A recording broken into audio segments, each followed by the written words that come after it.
Hey, Tony Gaskins here, popping in now. We at the end of our series, and wanted to put this one in here. Of course, I believe in love and relationships and building, but not all relationships go the right way, and sometimes you gotta leave.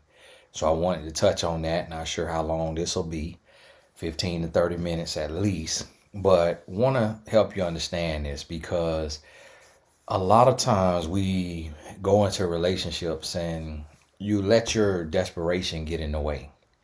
And when you allow your desperation to get in the way, you'll get stuck in a situation longer than you should be there. And you block your blessings because remember, love is not found, love is created. So the faster you meet somebody who is ready and willing to create love, the faster you will have love. When you get with somebody who's mature and they want to grow, they want to be in a relationship, they want to be faithful, it's going to be a great recipe for success. But if you with somebody who they want to fight the system, they want to go against everything, they want to self-sabotage, they wallowing in their self-pity and their childhood trauma, you're going to be in for an uphill battle. It's going to be long, it's going to be draining, it's going to be grueling and tiresome, and it's just not going to be worth it. You're going to hate life. And so, what you have to realize is that you got to get to a place where you are evaluating the relationship every 3 months. You look at where you are, what's going good, what's going bad, how you can grow, how your partner can grow, and you have communication, you talk about it, you set expectations, you have your do's and don'ts, your deal breakers, everything is on the table. Like you put it all out there, everything is set. And you continue to move forward and you see how your partner is moving and growing and adapting and adjusting, and you see if they are bucking the system or if they going with the flow and they embracing growth and healing and healthiness. And if they are not and they self-sabotaging and they keep trying to mess up the situation, then that's when you know that you don't have what you need. And the way you go about this is you check it the first time a deal breaker happens. If it's not too bad, but if the same behavior happens over and over again, then it'll completely end the relationship. Then you check it, you call it out, and you move forward. The second time it happens, hopefully it's some time in between, like months or years, and you call it out, you check it. Now at this point, it's a personal decision. I wouldn't leave on the second time per se because love and relationships, it's a marathon and you're dealing with an imperfect human. And just like you're imperfect, the human you're dealing with is imperfect. Now, the third time that the same thing has happened again and it's a deal breaker, the relationship is over. There is no respect from them. There is no love from them. You're now a play toy. You're a do boy or a do girl. You have reinforced in their mind, you have reinforced the behavior. In your mind, you have forgiven the behavior. How they see it is what matters because that's how they're going to approach the relationship. That's how they're going to assess things. So, what you have to do is after the third time, you may, after the second time, you start to craft and create an exit strategy.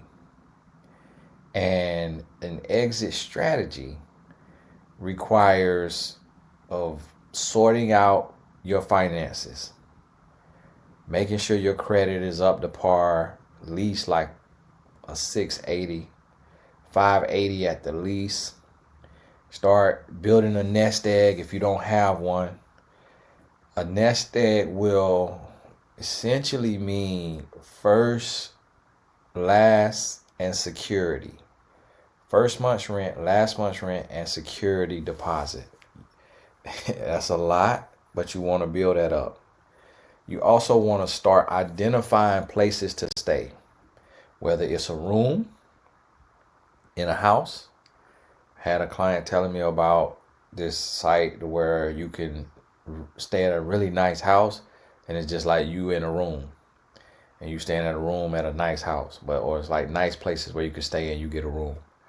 So whether it's a room or an apartment or a long-term Airbnb that you negotiate with the owner because it's not getting rented or whatever, but you start to assess the price. You may also have to start reaching out to accountability partners and what I would call like an ally, because you may need to identify a roommate if you don't earn 3 times what the rent is in your area. You have to find solutions. You cannot make excuses, because what keeps a lot of people in an abusive relationship or a toxic relationship is finances. They can't afford to live on their own, which is extremely sad as an adult, because this is the world. So you have to figure out how to make enough money to live on your own as an adult. One of the things you could do is click the link in the description and join my insurance agency and learn how to write insurance policies and make you some extra thousands per month doing that. Another thing you can do is get on TonyGasAcademy.com, take you some courses. But you have to figure it out the same way I figured it out. I don't have a college degree. I don't have a mentor. And I figured it out. And not only did I figure it out to 6 figures, but I figured it out to 7 figures. So if I can do it, I believe you can do it too. But you got to get beyond the excuses and get to the solutions. And so in this period, you creating an exit strategy. It's not something that you type it in your phone. It's not something you type in anywhere that could be accessed by your partner. It may be something that you type at somebody else's house, or it may be something you type on another place or somewhere else, or you just write it in your mind like one of them old geniuses. But you coming up with your strategy and you getting your ducks in a row. Because if this deal breaker behavior happens again, that third time, you got to be ready to leave. And at that point, you have to leave because you got to send a message. It actually does not mean that you're not coming back. It actually does not mean that the relationship will be completely over. Because in most healthy relationships now, somebody had to leave. And then the other person had to figure it out, work it out, and commit to growth and change in order for the relationship to work out. So you want to be ready to go. And if you ain't got all your ducks in a row and that third offense happens before you have your ducks in a row, at least have you an ally, whether that's a shelter, whether it's a friend with a 2-bedroom, a parent. If you got to go back home. See, the one thing about leaving a relationship is you can't have pride. You can't have pride. You got to be willing to go backwards. Sometimes you got to take 2 steps back so you can take 10 steps forward. So you have to be willing to go backwards. If that means crawling back to your old roommate, to your mama or daddy, to your brother or sister, you got to figure it out. Do not get trapped in a toxic relationship because of your ego. Don't let your haters keep you in a prison. See, a lot of people stay in a prison of a relationship because their haters will get a good belly laugh if their relationship ends. So you stand and you going through all kind of chaos because you don't want to be laughed at. That's a childish and immature reason to stay. And I'll be honest with you. Some things it's just about principle. Some things it's about principle. It's about just standing on business, sending a message. Because there's certain straws that a person will feel won't break the camel's back. But when you show a person that, hey, although this may be insignificant to you, lying or manipulating or deceiving or whatever it is significant to me. Like, you're triggering my trust issues. And if I can't trust you, then I can't be with you. So when you stand on business and you leave over something that they may feel is minute, minuscule, guess what? You send a big lesson. And it shows them that you're very serious about your life, and you're very serious about love, and you're very serious about them, and you're not going to play with them. And so now that they realize that, they come to a place and they say, wow, I really got to change.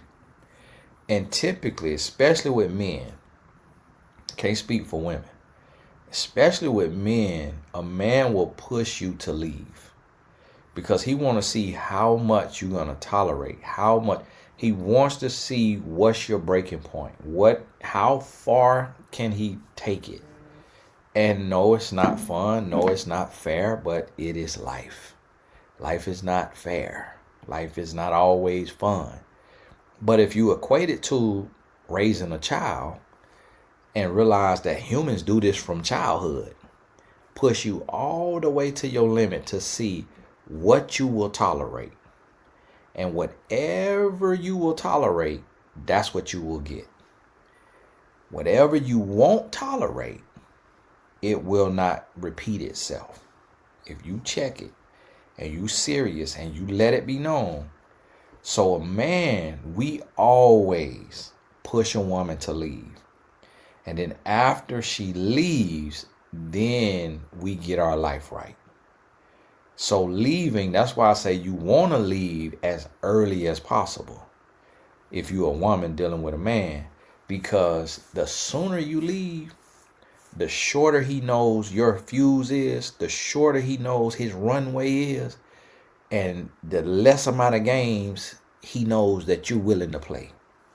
And at that point, that's when, that right there, that's when now you get to see. Now you get to see what's real. And now at that point, you're going to see and realize like, wow, okay. So now they willing to go work with Tony Gaskins and get coaching and spend all this money on coaching and retreats and books, and now they want to do all this. And so leaving does not mean the end, but you have to make it look like the end. It has to feel like the end, because it very well may be the end. You may leave and he or she may not change, may not be willing to grow, may have too much ego, or may not believe you're their person either. Or they knew you weren't their person and that's why they ran you off. So don't leave with the hope that it's going to work out and you coming back. You got to leave like you're not looking back. And if it works out and you could come back, then okay, cool. Then that's when you do that. But don't wait on that. So, hey, know when to go. And if things got violent or, very volatile, then your leaving approach will be different, because you will leave when they go to work, when they out of town, and you will be going to an undisclosed location. So that's a different type of leaving. But that's more of a, special circumstance, and most people are not going to be in that situation where you got to kind of stealthy sneak out. Hopefully, that's not the case. But hey, thank you so much for rocking with me through this here series. God bless you. If you have any questions, or anything like that, any other videos you want me to touch on, if it's not too personal, not too specific, put it in the comments, and I'll be looking when I can. So I'm be way behind on the comments, and I'll catch up with you, and we'll be in touch. It's Tony Gas, and God bless you. Talk soon. Oh, all the important links in the description. See you soon.